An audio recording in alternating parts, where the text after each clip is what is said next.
తెలంగాణ రాష్ట్ర చిహ్నాల గురించి తెలుసుకుందాం.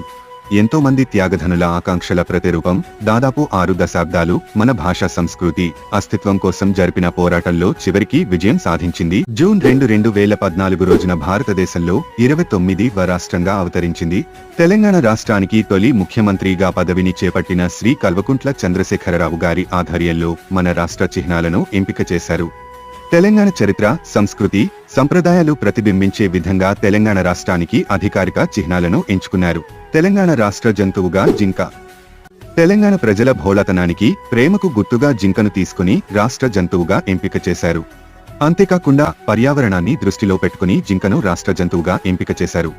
తెలంగాణ రాష్ట్ర పక్షి పాలపిట్ట. స్వేచ్ఛకు చిహ్నంగా పాలపిట్టను రాష్ట్రపక్షిగా ఎంపిక చేశారు.